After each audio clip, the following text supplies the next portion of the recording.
Buenas tardes, mi nombre es Vanessa Romero, soy la coordinadora del equipo número 2 de la clase de Psicología de los Procesos Sociales y hoy les expondremos acerca de la psicología de la comunicación.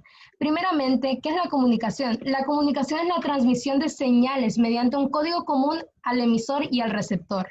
Su importancia. Se reconoce que ser capaz de comunicar nuestros sentimientos, nuestras necesidades y aspiraciones a personas importantes en nuestra vida influye mucho en nuestra salud mental y las personas que no son capaces de hacer esto no pueden alcanzar el pleno conocimiento de sí mismos.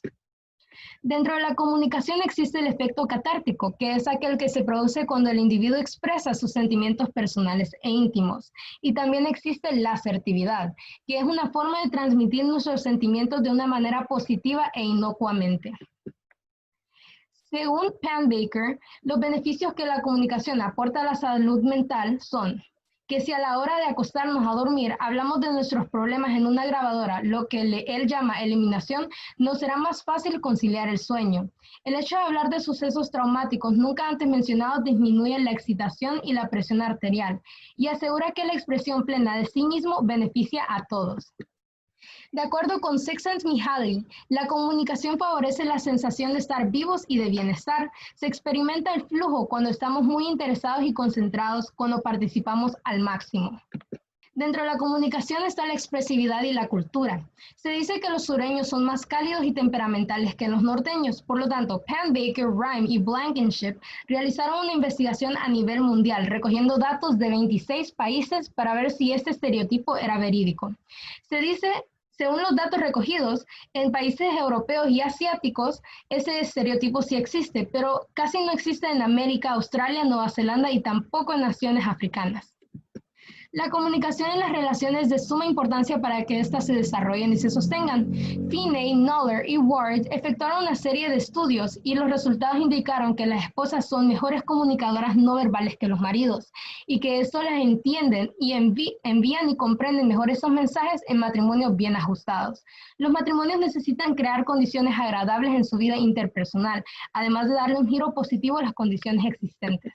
Dentro de la comunicación está la comunicación no intencionada, en la que conforman las conductas verbales o paralingüísticas del emisor, acompañada a su mensaje verbal y que el receptor ve como parte de su función de codificarlas, aunque ésta no tenga esa intención.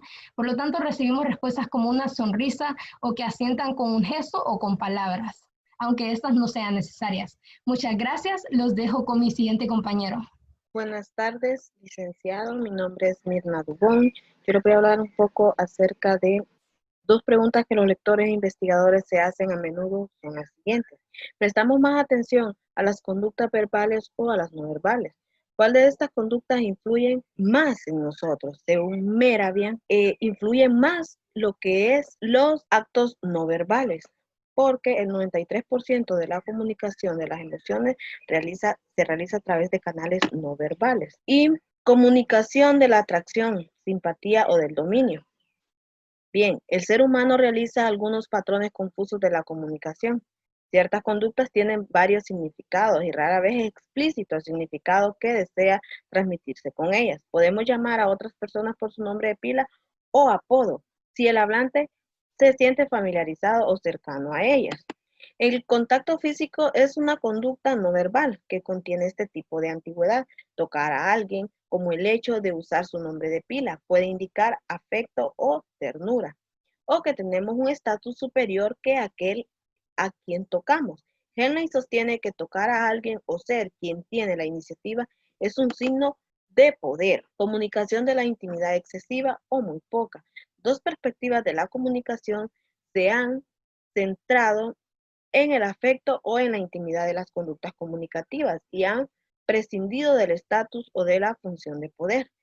Mitchell y Janet propusieron que en las interacciones casi todos tratamos de mantener un nivel constante de intimidad implícita con determinadas personas en ciertas situaciones. La teoría del equilibrio depende de las relaciones en varias situaciones. Cuando surge un desequilibrio, lo compensaremos volteando la vista a otro lado, retrocediendo un poco o cambiando de tema para recobrar el nivel apropiado del equilibrio en la intimidad. La compensación de una intimidad implícita ocurrirá si en una situación privada la persona amada asume una posición distante, si nos mira muy poco o si nos habla de asuntos impersonales. El modelo de excitación de la intimidad interpersonal establece lo siguiente: cuando el cambio de una persona en una intimidad implícita ocasiona una reacción emocional positiva, restablecerá de la misma manera para modificar su intimidad implícita en vez de compensar y recobrar el nivel anterior. Esta ha sido toda mi participación y los dejo con mi compañero. Buenas tardes, compañeros y compañeras. Mi nombre es Achelin Díaz y el día de hoy les voy a hablar un poco acerca sobre lo que son las respuestas veladas. Estas son las que el oyente emite para indicar atención. Entre ellas se encuentran las siguientes, como sonrisas, gestos de asentamiento, acuerdos verbales como ajá, para indicar atención y comprensión. La comunicación verbal se le concede menos importancia que a la no verbal. Sin embargo, esto puede considerarse como un error porque la comunicación intencional más eficaz se realiza en conductas verbales y las no verbales simplemente complementan para ampliar o acentuar las acciones verbales. Es el poder de las palabras. Existen palabras o frases mágicas como las cuales utilizaron influenciadores como Martin Luther King, John F. Kennedy, y estas influyeron en miles de personas. También estas fueron procedidas gracias al cargo de gran prestigio que muchos de estos influenciadores tenían, y esto contribuyó bastante al impacto de sus palabras. Pero tanto las palabras como las expresiones simples y directas son probablemente las que producen más el impacto. Lo que se busca siempre es comunicar, no hacer ostentación de nuestro vocabulario. El habla metafórica puede ser más viva y atractiva que el habla simple. Los actos más frecuentes de discusiones en grupos eran expresar una opinión, dar orientación e información y acuerdo. Estas cada una pueden verla con su debido porcentaje. Y en los índices anteriores lo que nos hace afirmar es que tendemos más a hacer afirmaciones que preguntas y tendemos también a ser más positivos y a apoyar que a ser personas desagradables. En la cantidad del habla se puede decir que es más interesante y más importante lo que se dice en un grupo que lo que se dice individualmente. Los cómplices de los experimentadores que hablaban mucho durante un estudio fueron considerados más competentes, seguros, interesantes, influyentes y mejores líderes por otros miembros del grupo que los que participaban menos. Lo que nos trata de decir en los trabajos de Daft y Rubach es que a las personas que hablan más se les evalúa de forma más positiva y como mejores líderes. También se descubrió que las mujeres que hablan más realizan menos pausas, pero que disfrutan más de las conversaciones cuando están empezando a conocer un poco más a las personas. Por último, vamos a tocar un poco acerca de lo que son las características verbales y paralingüísticas. Son aspectos del habla que acompañan al contenido y guardan conexión con la conducta verbal. Estas se han visto bastante asociadas al nerviosismo y al intento de engañar. Streeter y otros indujeron a varios sujetos a mentir y a decir la verdad, y descubrieron que la frecuencia fundamental, es decir, el tono, era más alto en las personas que mentían y más bajo en las personas que decían la verdad. También Cook nos señala que la rapidez del habla normal suele depender de pausas más largas o más breves entre las palabras, más que a su alargamiento o su reducción. Se descubrió que la habla más rápida y más lenta era considerada menos veraz que la normal.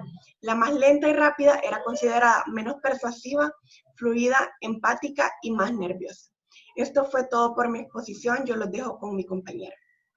Buenas tardes, compañeros. Buenas tardes, licenciado. Mi nombre es Brian Barahona. Continuando con el tema de la comunicación, tocaré varios puntos. Entre estos está la intensidad o sonoridad. En el mundo moderno, hablar con voz fuerte es asociado a expresiones de sentimientos negativos o de intentos de dominio. ¿Qué sentimientos negativos podemos expresar? Como por ejemplo los celos, la ira, la furia. O intentos de dominio, como por ejemplo de un maestro a un alumno, del padre a su hijo o de una autoridad a un ciudadano. En cambio, hablar con voz baja puede ser expresiones de auxilio, de cariño.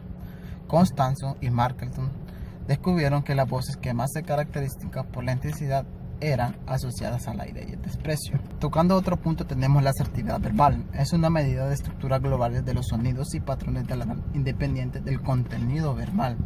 Burger, Erkin y Walgen descubrieron que quienes creen controlar sus sucesos de su vida muestran mayor asertividad verbal que quienes creen que la influencia ajena controla su vida. En otro punto tenemos las pausas, tanto llenas como silenciosas, influyen en la percepción de lo que se dice. Las pausas silenciosas indican mayor compostura, sobre todo cuando uno detiene para medir en silencio ante una audiencia numerosa. Dentro de las pausas también tenemos las pausas llenas, que se catalogan como un problema del habla y se dividen en dos tipos, las que contienen sonido A y las que no contienen. Dentro de estos problemas se firman muchas, entre estas son corregir una oración, dejar incompleta una oración, tartamudear, cometer errores de lengua, emitir sonidos irreconocibles, omitir palabras o partes de las palabras. También tenemos repetir palabras. Dentro de la comunicación tenemos la comunicación no verbal, como son las zonas de espacios personales, distancia en que la ocurre la interacción que se realiza entre una persona u otra. Puede ser ordinaria y cómodamente. La relación entre las personas y el ambiente donde interactúan determina cuál es la distancia idónea entre una persona u otra. También tenemos los espacios intrapersonales en varias culturas. Conviene señalar que quienes se colocan lejos durante una interacción hace que otros se sientan incómodos. Lo mismo ocurre cuando un extraño que uno no conoce, que recién viene conociendo, se acerca demasiado, siente esa incomodidad porque no sabe qué tipo de persona es o qué puede suceder. El contacto físico. El contacto físico se da solo en las distancias personales, como ya habíamos hablado, en espacios cortos. De ahí que se aplica en algunas de las generalizaciones sobre las relaciones y las situaciones, conocimientos y la distancia de una interacción íntima. Podemos tomar como esto un abrazo, un apretón de mano a una persona o un beso. Eso sería un contacto físico. El contacto visual o mirada directa, como comúnmente se conoce, también es un tipo de comunicación no verbal. Se dice que es un indicador importante de afecto, de otras emociones y de honestidad.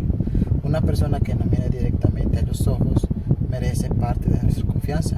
También se piensa que el contacto visual indica interés en los encuentros iniciales.